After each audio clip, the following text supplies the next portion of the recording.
Lovely. Hi everyone, and welcome to this third instalment of What's Your Poison, organised by the HERA-funded research project Intoxicating Spaces.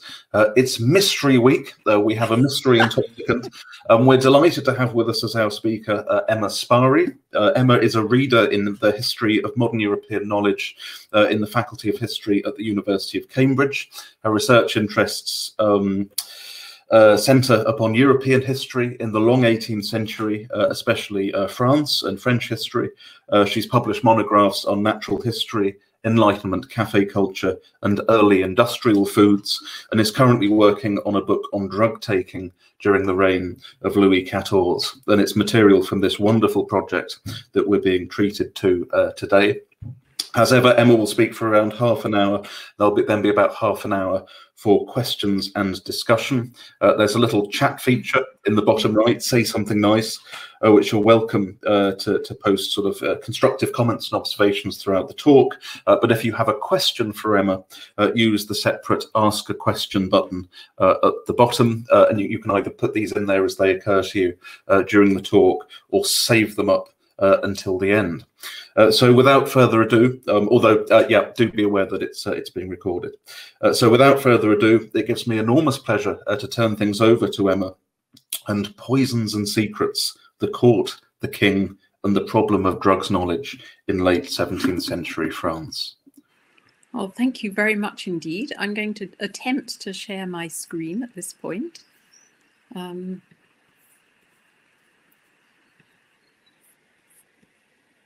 I hope that is visible to everyone. It's so useful to have a title slide to hide behind. I hope this will also meet the remit of the seminar. I think that it perhaps may raise some issues that are quite interesting to address. But as I had to explain to James just recently, it's not about a particular drug. It's about, as it were, the principle of intoxication and drugs as a certain kind of political problem. And one part of my project has focused on the infamous poisons affair of the late 1670s and early 1680s, which of course is one of the most notorious events of the reign of Louis XIV. And it's attracted historians' attention since the start of the 20th century, in particular, when the cultural historian avant la lettre, Franz Funk-Brentano, published a book devoted to the episode. And more recently, there have been several quite well-known studies by scholars including Arlette Lebigre, Anne Somerset and Linwood Molnar. In brief, for those unfamiliar with this story, the death of a cavalry captain, Jean-Baptiste Gaudin de Sainte-Croix, in 1672 led to the discovery of poisons in his possession, which appeared to point to a plot stretching between the French court and a variety of makers and vendors of poisons and spells surrounding the court. What is striking to me as an historian of medicine and the sciences is the comparative lack of discussion in the secondary literature of the medical culture that underpinned these events at court. There's been much greater interest among historians in the gendering of the poisons affair, which is an aspect that is already prominent in Funk-Brentano's original rendering of it. But there's very little interest in most of the existing works in two aspects that I want to discuss today. The first of these is what counted as a poison. And the second, which is related but equally important, perhaps in many ways more important, who was competent to discriminate between harmful and helpful drugs in the late 17th century. And neither of these aspects of the affair are exactly easy to address. From the start, elite medical culture held a central place both within governmental investigations and within legislative outcomes of the poisons affair. The figure whose death initiated the sequence of events, Sainte-Croix, left a home medical chest containing a little earthenware pot with 2 or 3 gross of prepared opium, a paper containing an ounce of opium, and a packet determined by the physician René Moreau to be quince flowers and dried quince buds, which was labelled to stop blood loss in women.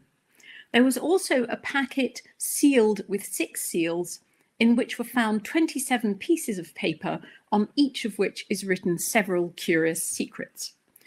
So in essence here, I'm quoting from the inventory of the medical chest of Sainte-Croix. And as we'll see, this kind of inventory is quite an important way for us to access the domestic medical chests of contemporaries, which otherwise we might have no knowledge of whatsoever.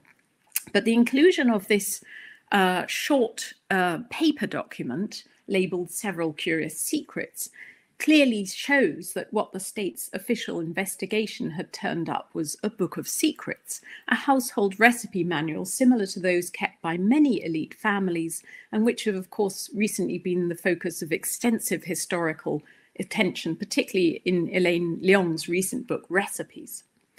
The drugs that are mentioned as being present in Sainte-Croix's medicine chest, dried quince and opium, were routine components of the domestic medical arsenal and could be bought from grocers.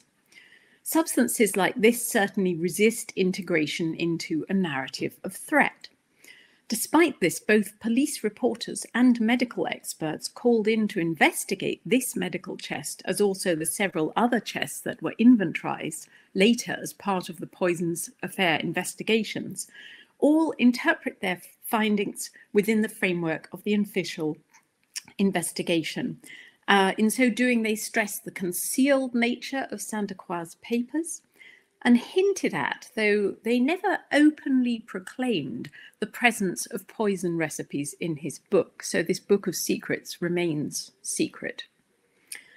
In addition to the recognizable drugs, they also found a number of unlabeled liquids and powders. According to the Crown's official expert, the apothecary Guy Simon, these caused experimental animals to die within 24 hours.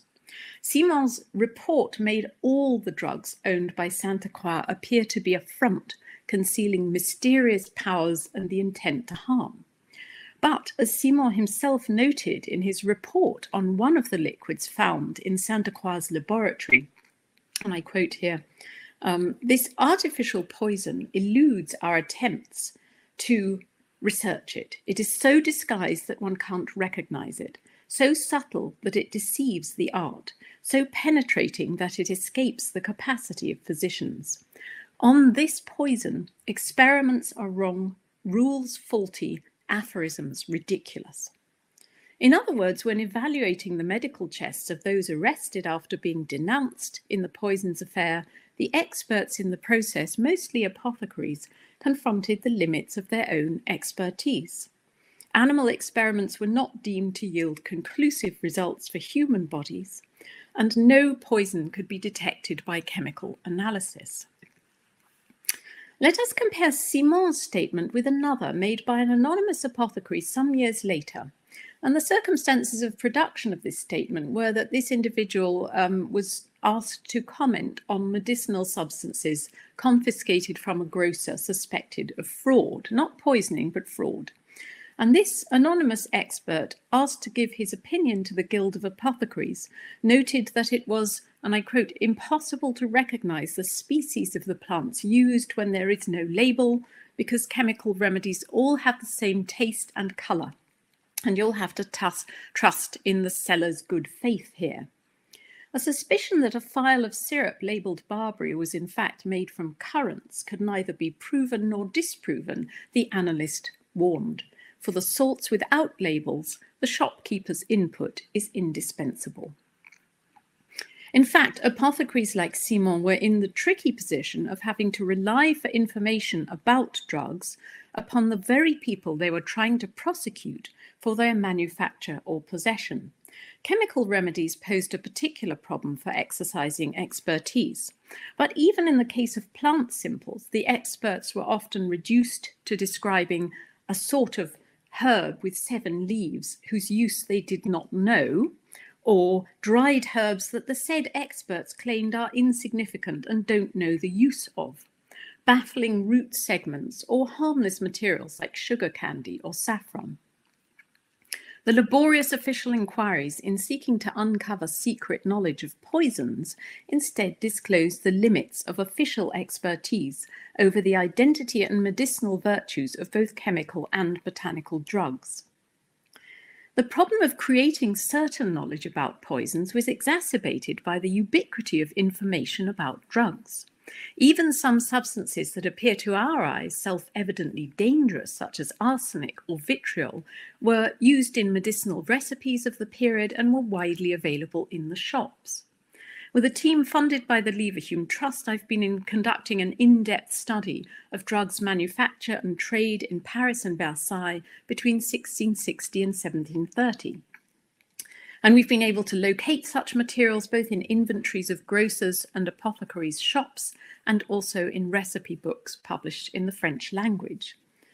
The same study suggests that supernaturally efficacious materials also remain deeply embedded in the medical repertoire at this time. Both collections of domestic recipes and published recipe books included substances like fingernails or dried menstrual blood, materials that would also appear in the drug arsenal of those interrogated by the Crown and would be framed there as sources of concern.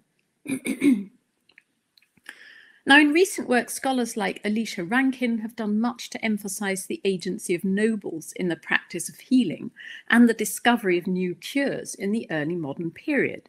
This practice applies to France as well. In 61 private library auction catalogues covering this period, virtually all contained at least one published recipe book providing instruction on the manufacture and use of drugs in the home for particular medical problems or for making foods and drinks. Some people owned as many as 13 different books on the subject. Involvement in the manufacture and dispensing of cures was a routine element of noble lifestyle in this period, and healing others facilitated a polite self-presentation of the noble as both pious and charitable. At the most basic level, elites and courtiers regarded self-treatment as a form of experimentation upon the self. Trading recipes and trial results by word or mouth or letter, as Wendy Wall and Elaine Leong have shown for the English case, they constituted communities in which auto-experimentation with drugs and the provision of advice to family and friends was the norm, not the exception. In 1692, the monarch's own premier physician, Antoine d'Aquin, recorded that the king had trialled coffee on himself for his frequent attacks of the vapours, and he'd done so on the recommendation of a courtier. In fact, the king's personal experience of coffee led to worse nights, far more worries, and coarser and more stubborn vapours, which showed him that this remedy set his blood and humours into motion too rapidly and made him decide to give it up as a remedy which did not suit him. Like his entire court, Louis spent his days trialling drugs on himself. However, his model of secrecy was asymmetrical. According to memoirs he commissioned for his son's instruction in 1670, a prince's task was to have his eyes open around the world, to be learning the news of all provinces and nations all the time, the secret of all the courts, the humour and weakness of all foreign princes and ministers, to be informed of an infinite number of things of which we are thought to be ignorant, to penetrate into what our subjects are concealing from us with the greatest of care, to discover the most distant views of our own courtiers, their most obscure interests. This information culture was asymmetrical, not reciprocal. Louis knew very well how to defend his own secrets. When he himself was engaged in making up a remedy from a medical secret he had purchased, he had different people acquire the various drugs so that no one person should know everything that went into it, and even often requested useless drugs in order to prevent penetrating minds from working it out. If Louis sought to enforce the transparency of courtiers and rival rulers, he himself aimed to remain the ultimate secret of governance, an effective drug of the body politic that could not be analysed.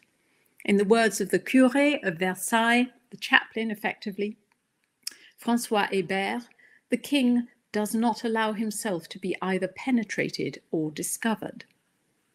And I do want to underline that there are non-coincidental similarities between Simon's description of the poisons and the curé's description of the king. So within the context of this broad-ranging culture of elite trialling of medical secrets and new drugs, the poisons affair takes on a new dimension. The number of those interrogated who appear to have been actually manufacturing drugs for sale was small. Mostly what the Crown's interrogations uncovered was fairly routine elite drugs culture, self-trialling and personal recommendations. In his interview with the police, the banker and secrétaire du roi, Pierre de Cadelin, living on the rue Michel-le-Comte in Paris, described how he was referred to a Swiss healer called Boinvaux for his kidney stones. And he received a little speck, smaller than the head of a pin, by means of which he was cured, and he was later given others for his wife and his family, who were also cured by it. In fact, those being arrested, imprisoned and tortured closely resembled other manufacturers of remedies and their elite clients around France. I want to remark in passing that, in fact, in many accounts of the poisons affair, it's not often pointed out that little of the evidence used to establish guilt, nor even the claim that the victims had actually died of poisoning, would stand up in a courtroom today. So really, we need to read beyond the accounts of the poisons affair by those in power and look at the ways in which drugs were being peddled and shared around this elite culture. As mentioned, poisonous substances were indeed present in home medicine chests, but even these had multiple uses, and many of them were benign. It was the fact that knowledge among elites of how to make powerful drugs rendered them potentially capable of poisoning that caused the moral panic at the highest level. Needless to say, this panic was encouraged by the Crown's own medical experts, who were, after all, licensed medical practitioners whose profits and reputations were being undercut by fashions for self-medicating. One of the most alarming discoveries for the monarchy was how widespread secret knowledge about these potent substances actually was in high society. This fear allied with gendered attacks from corporate male healers. As the surgeon Jean de Vaux, an enemy of the Paris medical faculty but a guild member to the core, worried in 1682, there is currently no one, down to the least woman, who does not have an entire pharmacy in her weak brain. Among the 400-odd people interrogated from 1678 onwards, few inventories clearly suggest a specialised poisoner's toolkit. Françoise de Lusignan, the widow of Charles Larcher, a tax official at Bordeaux, a very wealthy woman with close ties to the royal family, owned a black leather chest with a lock, which held perfume ingredients, including a phial of tuberose and jasmine essence, cosmetics like lait virginal, and common drugs like polycrest salt, a chemical remedy. Marianne Robert, the widow of a royal musketeer, possessed cashew to sweeten the breath, dried preserves, face powder, incense, and an Indian chestnut. Marie Dupin, the wife of Paul de Pujol, the Chevalier des Balerons, owned a packet of flesh-coloured powder which proved to be a hydragogue, a light brown powder made of woodlice, and a greyish powdered substance which, it transpired, was the purgative jalap. Nobles did sometimes possess still rooms for producing remedies for their household and for charitable purposes, conduct described in recipe manuals as a mark of virtue. Robert de la Mire, Comte de Bachimont, and his wife Marie de la Haye de Saint-Hilaire were among the few who seem to have been manufacturing remedies on the large scale as opposed to just owning them. They had a laboratory where, alongside paper packets of standard chemical remedies like aloe pills, apoplectic balm, violet oil, and magnesium salts, there was to be found a packet labelled "My Wife's Trial Powder" and a phial engagingly titled "I don't know what this water is." So this couple were clearly actively experimenting upon and trialling new remedies, but very few of the inventoried chests contained collections of substances in which poisons or material or magical objects predominated. Rather, the majority contained a mixture, or even, one might say, a muddle of drugs typical of early modern European medical self-help: cosmetics, toiletries, home remedies, exotic curiosities, dried herbs, alchemical ingredients, and plenty of purgatives and pox cures. The poisons affair interrogations also show that, if anything, medical clients too often had little idea what their drugs actually contained. One priest's medicine chest held snuff, magnets, antimony for experiments, tooth oil, letter powder, and cantharides. Clearly, this individual knew something of simples and their processing. He possessed a dried colocynth apple from the Mediterranean, several cloth bags of dried herbs like betony and marjoram, and a bottle of eyewash he had made himself from daisies gathered at the Chartreux monastery gardens.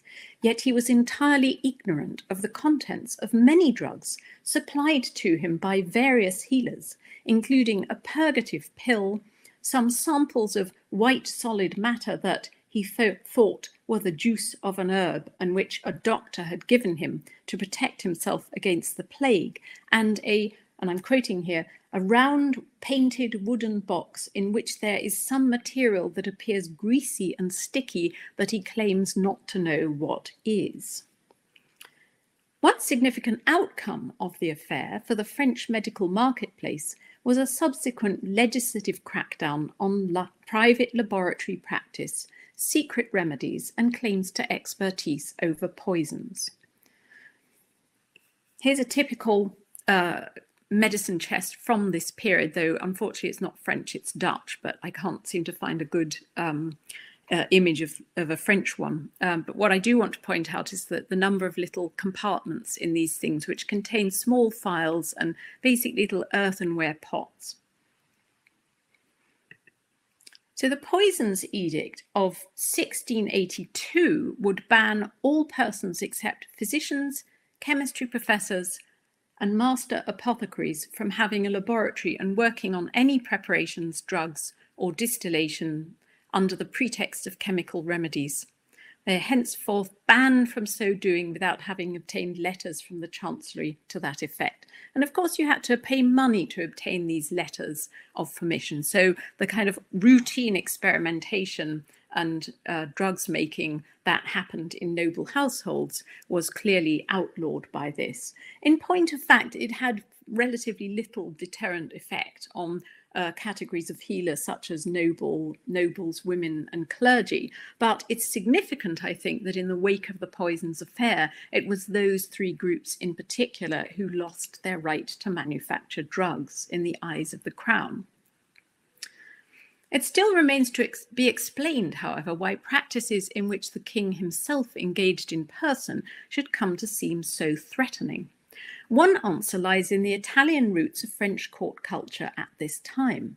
Antidotes had long been gifts between courtiers because of the perception of the court as a space where the individual was constantly at risk of being poisoned. To give just two of many, many examples, in 1648, the Duc de Guise's short-lived rule of Naples ended in a Spanish prison, and an ally sent him a medicine chest as a gift. He was forced, however, by his captors to open it and destroy the phials inside in case they contained drugs for overpowering his guards. But he managed to save the antidotes, and he did so in case his guards attempted to poison him. So there's clearly anxiety there about poison on all sides. Likewise, in the 1650s, the friends of a leading Frondeur, the Cardinal Retz, fearing reprisals by the Queen, Anne of Austria, made arrangements to have an antidote covertly supplied to the Cardinal, masquerading as an opiate for stomach pain. So in one respect, we can see Louis XIV's campaign against poison culture among courtiers as an extension of his attempt to quell the factionalism associated with the Fronde. But the term antidote also had religious meanings as well. It was very often used of the Eucharist as a substance which, when consumed, counteracted the poison of sin. In the poisons affair, the elision between pharmacological, religious, and political virtue was at its closest. To limit the problem to wayward women is to ignore the most pervasive and politicized aspect of the whole affair, which is how poisons threatened the establishment of an economy of virtue at court. The significance of the affair was rather that it disclosed the vast extent of secret drugs trialling at court, and therefore the widespread possession of pharmaceutical knowledge that could be used for good or ill purposes. The original dual meaning of a drug, pharmakon, being both cure and poison, as Derrida famously pointed out. A key concern from the monarch's perspective was the subversion of power that secret drugs represented. Frequently impossible to detect, they passed into the body politic, working their effects covertly, robbing the sovereign body of strength and life. Poisons gave the weak power over the strong, inverting the natural order of bodies in Louis's militaristic model of governance.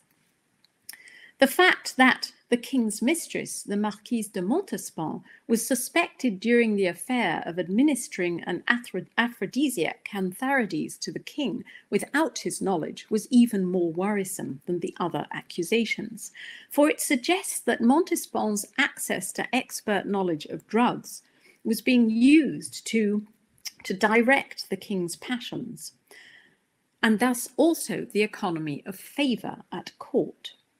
And this ran counter to the way that the king sought to present his own potency. The envoy from the state of Brandenburg, Ezekiel von Spanheim, recorded that Louis affected not to have favourites or mistresses save for mental relaxation or to satisfy his passion, without giving them any greater empire over his will or part in government. The suggestion that the power dynamic of monarchical desire was reversed, that the monarch was being covertly controlled by courtiers outwardly professing subordination and loyalty, thus posed a significant threat. To maintain the asymmetry of knowledge and power at court, the king had to conceal his own secrets while accessing those of others. And I'm including this illustration here because it's actually an image of Louis's great rival in England, William of Orange. And what I particularly like about it is it suggests how favourites were capable of overpowering William in a way that Louis presented himself as not being affected by. And the final line of the verse says, final two lines say that, that rather than addressing their discourses to the ear, favourites will only speak to the taste of people. So in other words, this is very much something that you take in orally, as it were. You take it as if you were taking a drug. So favouritism itself is a certain kind of drug. And therefore Montespan's actions seem to reverse the power dynamic that should prevail between the monarch and all of his subjects. And what's more, they seem to do so by the use of a drug. It's therefore perhaps not very surprising that Louis XIV's claimed to have destroyed the reports sent to him about his own favourite's involvement in the poisons affair. Poisons, in short, manifested anxieties about how power circulated through the economy of courtly life and whether some were abusing it. The Crown's response to rumours of poison was to invoke force to disclose and destroy a culture of pharmaceutical secrecy perceived to be eroding royal power and courtly transparency and virtue. It did so by direct intervention in the juridical process, replacing the normal procedure of criminal trials with a special legal chamber appointed by the Crown. But in acting in this way, the Crown also made visible the balance of power between monarchs and subjects. It was forced to move from an emulative model of government, where all courtiers acted of their own accord to execute the king's will, to a coercive one. Even the loyal courtier and assiduous letter writer Madame de Sévigné objected to the use of imprisonment and interrogation against those already compliant with courtly etiquette. And she notes in her correspondence, these are some big scandals that people of this quality might have been spared. Madame de Sévigné probably had reason to be concerned herself. Because of the way that trialling at court was ubiquitous, the new crackdown meant that anyone recommending a new drug or sharing a new drug was potentially at risk of condemnation or denunciation. In 1671, Madame de Sévigné had developed a fear that chocolate was burning her in her own term, and she mentioned that the Marquise de Coët-Laurent had consumed so much chocolate while pregnant last year that she gave birth to a little boy as black as the devil who died. If the monarch were to start prosecuting anyone who recommended a new drug like chocolate that was suspected occasionally of causing harm, where would he stop? And bear in mind, this is only 7 years after that particular instant. Perhaps the uncontrollable way in which fears about the efficacy of drugs proliferated was another reason why the king cast a blanket of silence over Madame de Montespan's drug use on himself. However, his relations with her gradually ceased around the time of the poisons affair, and in 1691 she retired to a convent.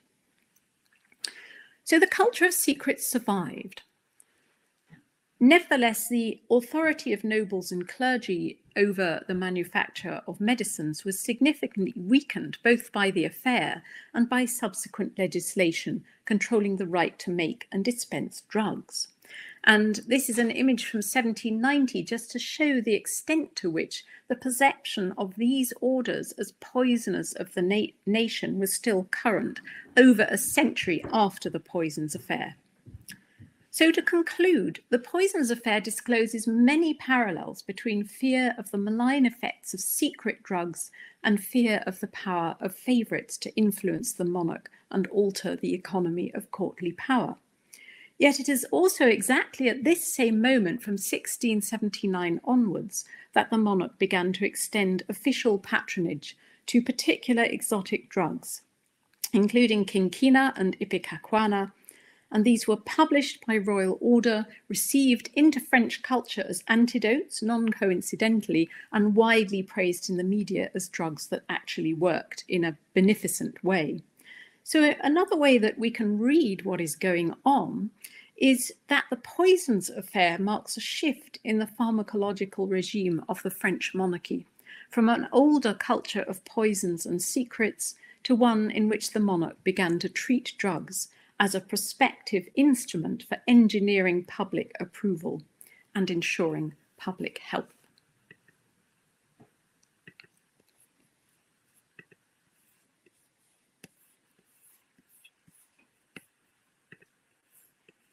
Right. I'm not sure whether I need to turn off screen sharing, James, but you're muted.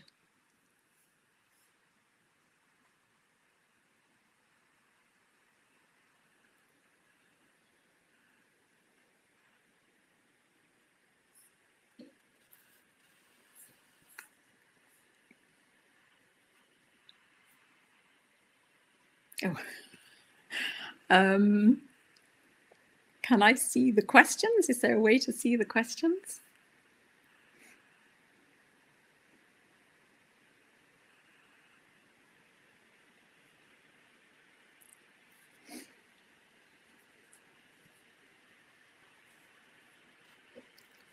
All right, so I think we probably need to open it up to questions, and James has been muted by his technological system, so there's just me. But yes. We're back. We're back. You're back. We're back. Yes, terribly sorry about that. Not entirely sure what happened, but here we are. And just to answer Robert's question first about the previous lecture, yeah, unfortunately, Robert, that one wasn't recorded at the speaker's request. So no, there isn't a recording available. I have a number of questions, and I just wanted to say what I was trying to when I was muted. Thanks to Emma for that wonderfully intriguing and sophisticated introduction to this fascinating culture of covert experimentation and concoction. We have a question in the box from Phil. The Withington, he says, thanks for a fascinating paper, Emma. He was just wondering about the distinction between creating drugs and poisons to poison others and creating them for one's own consumption, for example, for intoxication. He was also wondering about techniques of self-experimentation more generally, its importance to drug development, knowledge and risks therein. All right, well, all very, very substantial questions, so I'll try to give a fairly brief answer. But in terms of making drugs to poison others versus making them to poison oneself, I think this is actually a question that's connected to the second part of your question, Phil, because the main format for both trialing and developing new drugs is communal in this period, and this is something that's stressed in a lot of books of recipes and books of secrets, for example. There's a great deal of emphasis, particularly in sources that are not authored by qualified medical practitioners, on the way in which the only safe method of establishing the beneficent or evil qualities of a drug is by trialing it upon yourself, and also encouraging your friends and family to trial it. And so in many ways, I think the question of whether you're making something deliberately in order to poison someone else is almost indistinguishable in practice from the culture of sharing drugs that's going on anyway. And I think this is exactly the double bind that the Crown faced, in that they were unable to work out a reliable means of differentiating between intent to harm, which was concealed and itself secret, and just the practice of trying to help somebody solve problems by means of drugs. And I suppose I'd add to that that there isn't really a very clear-cut distinction between intoxication and cure, although there's a great deal of discussion of the potency of drugs and the virtues of drugs, and many medical practitioners can only get a toehold on this communal culture of trialing by saying that actually it's only if you're a trained medical practitioner that you know under what circumstances drugs will have one effect as opposed to another. So they use poisons as a kind of quite a useful lever to elevate their own position as experts, by saying, well, you know, anything could be a poison if it's administered in the wrong way or by a person who doesn't have the knowledge and expertise. So poisons are quite useful to keep active when you're trying to engineer power relations. Lovely, thank you, Emma and Phil. Lav has a question. Thank you, Lav. He asks, did other European courts follow Versailles Protocol? In regard to poisons? Yes, yeah. Yes. Well, actually, I think this is quite interesting. I don't really know of other studies of courts in this sort of way, that is to say, with regard to how courtiers are using them. There's been some very, very nice work indeed on antidotes and monarchical support for poisons trial, including work by Mehler and by Rankin. And but what they've been more interested in, I think, kind of understandably, given a sort of history of science and medicine viewpoint, is how these trials come to be supported by rulers.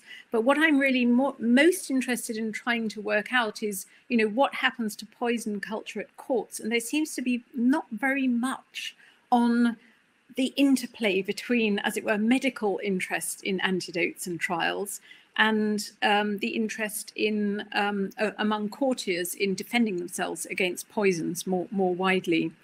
But there is obviously, I mean, because this is something that's inherited from Italian courts, I would think there's probably quite a lot more to be said about the Italian courts in particular. Brilliant. Thank you, Emma. Thank you, Lev. Julie Beck has a question. Thank you, Julie. She says, thank you for your paper. I'm wondering how important the idea of the agency of the devil himself was at court during the Poisons affair. And if she's not mistaken, that's roughly the period during which Lavoisier notably was accused of organising various satanical meetings. Well, this is a closely related aspect, in fact, which I didn't really have time to go into. And in part also it's something that I think I want to follow up and look at, because the other thing that's ubiquitous in, for example, library catalogues is the possession of books on magic. There seems to be an absolutely enormous fascination with magic. And given that this is, you know, turning into the start of the period that we normally think of as the Enlightenment, it really is quite intriguing that going into the 1710s and 20s, there's like an enormous volume of books being published on magic. So it appears as though the Poisons affair has also a kind of theological goal, which is in some way to delegitimate magic, which is very much embedded in medical culture. So if you look at any recipe book, you're liable to find several recipes that appear to be resting on magical foundations and work by sympathy, or they work by you know, the use of very specific magical ingredients. And you find those in people's medicine chests all the time as well. What seems to be the case is that it doesn't seem to be something that's seen as abnormal in any sense by these people who are quite flabbergasted when, you know, some chap from the police tells them that they shouldn't be doing magic. And mostly their defense is something along the lines of, well, I've only ever used it for good. I've only ever used it for love philters and you know, trying to find lost objects. And the surprising finding for me has been the discovery of the ubiquity of that commitment to magic, even among people who are reading Newton, for example, or Descartes. They're all still practicing magic at the same time. So I think what we're looking at with the Poisons affair is a way in which the theological goalposts get moved, as well as the medicinal goalposts, but I haven't got enough work done on that to tell a more substantial story. Hey, great, thank you, Emma. Thank you, Julie. Scott Taylor, hi Scott. He has a question about periodization. He's curious to know why you've chosen the date 1660 to 1730 to bind the larger project. Well, actually, I focused in on those because of awareness that it's a period exactly when there are a number of very, very high-profile drugs that enter the French, the Parisian medical world in a very prominent way, and that are mediatized extremely widely in all kinds of forms, from newspapers to pamphlets to books to images. And so I was actually quite interested in why it was happening exactly at this particular time. And that was what led me to generate the project around that particular period, to see if there were any very significant changes and what kinds of factors were driving shifts in the way that people used or bought and sold drugs. Excellent. Thank you, Scott. Thank you, Emma. There's no more questions in the box, so I'll take sort of chair's privilege. And this follows on a little bit from Julie's, actually. I was also really struck by this persistence of sort of supernaturally efficacious objects alongside the more sort of strictly perhaps pharmacological ones, sort of fingernails and the like. And I wonder if you can sort of expand a little bit more broadly on the relationship between sort of this kind of drug culture and the supernatural and poisoning more generally, and particularly sort of following on from Julie Beck's point about sort of satanic meetings. I know the figure of the witch in this period was very often sort of synonymous with that of the poisoner, and sort of poisoning through various sort of means, sort of supernatural otherwise, was often one of the charges levelled against witches. Can you sort of elaborate a little? It's not really sort of a question, it's just no, I mean, do you have any sort of broader thoughts on that? Absolutely. I mean, it seems to me to make a great deal of sense in the context of, for example, some fantastic work that's been done on witch trials in Italy. And there are discussions by Meredith Ray, for example, in her book Daughters of Alchemy. And what's particularly interesting there is that the term witch, particularly around this sort of period, like later 17th century, seems to come in urban settings, at least, to refer to people, to women who are able to muster expert knowledge about drugs. And when I say drugs, I really don't just mean medicinal drugs, but also magical drugs in the sense of love philters or something of that sort of thing, of that nature. And the issue that they raise, and which is probably why they come to be associated with poisoning and why women more generally come to be associated with poisoning, is that they possess knowledge which trespasses on the domains of professional, in the early modern sense, that is, people who swear an oath, professional groups such as the physicians, who are obviously a profession, and also theologians. And from that point of view, a woman who is conducting these sorts of practices in the city becomes an object targeted by particularly by denunciations from groups of licensed practitioners of different sorts. And that can have a sort of double barrel in that it can either be as it were, a religious condemnation, or it can be a medicinal condemnation, or indeed both. And it's a very interesting period, really, because in general, right up to the 1710s, an awful lot of medical writers are still saying openly in books, well, we are totally dependent on women's expertise for knowledge about particular recipes, and their recipes are good, they work, they're efficacious. But I want to compare the situation of women rather with what happens with slaves, because in both cases there's a terrible risk attached to having a disempowered group that has knowledge of a powerful agency that does not require physical force to be administered. So likewise, at exactly the same period and a bit later in the colonies, there are laws being passed to ban all slaves from involvement in medicine, because their knowledge can lead them to produce poisons with which they can poison their masters. So the great worry here is about poison as a means or vehicle for asserting agency and power against those who are attempting to sort of assert a different hierarchy. Fascinating. Thank you so much, Emma, for that incredibly full answer. I can't see anything else in the book, so I have another one. And this is following on sort of a little bit from Phil's, I suppose, but it's been sort of prompted by the presence of the tobacco pipe in the bottom drawer of the Dutch sort of medicine cabinet. I mean, to what extent is this sort of culture of experimentation and self-experimentation, is it sort of predominantly medical and medicinal, or is there a sort of a fairly strong sort of recreational element to it? And does it even make sense to sort of talk about this sort of distinction in this period? Well, it's something which is very much under debate.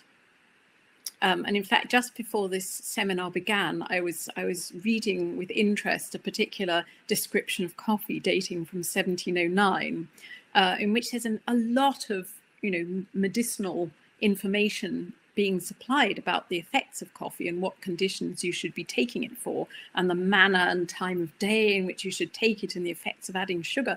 But also then the author adds a little comment about how, well, despite all these constraints and restrictions, it does appear as though many people are now taking it just as a pastime. That's literally his term. Yep. And I think that's very significant, because it's clear that these substances do seem to have a long-term set of medicinal attributes, and we can't be certain that they don't play a role in the reasons why people take them. But there's also increasing recognition that some substances might be migrating into a more a kind of leisured domain. And we have to remember that actually this kind of leisured domain of hospitality is one that's very new. It's just being created in this period, so that coffee invents new sets of practices to do with hospitality, for example. And which are specific to that drink. And once that's happened, of course, coffee then has a place in French society that's entirely outside anything medicinal. You wouldn't drink it necessarily because you're ill, but rather because you're there and you're with your friends and they're going to offer you some coffee. So I think there is that, very much that, as it were, lack of distinction. But what I've been trying to do and hope to carry on trying to do is to look at the ways in which things like coffee and tea are cited in recipe books for medicine and for cuisine. And preliminary results seem to be showing that tea is the only one of those three substances that remains heavily cited in medical works. Coffee and chocolate begin that way in the 1670s and 80s, respectively, the other way around, actually. But and then by the 1710s or so, they're almost non-existent in medical handbooks, but they're still in culinary works. But there is this sort of persistence of the medical associations of tea. Yes, absolutely fascinating. So I'm hoping to be able to, find out a bit more about that ultimately over time, but that's part of a slightly different project. So. Yeah, fascinating. Neil Carrier has a question. Of course, spoke in our series a couple of weeks ago. Thanks, Neil. He asks, thanks for the great paper, Emma. He was just wondering about the use of the likes of cantharides and love potions. So again, taking us back to magic, were they the domain just of folk medicine, or would doctors and the like prescribe them too?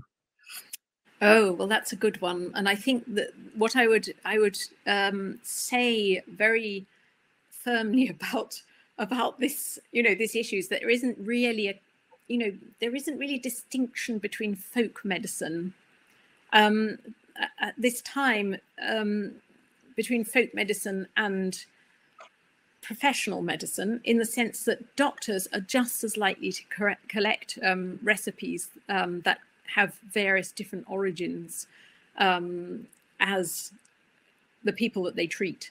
So there is not that sort of cast iron distinction. I think that's something that it's easy to read into it with hindsight because of the general rejection of many of these sorts of recipe books within a few decades after the 1730s. They stopped being nearly so authoritative as they had been up to that point.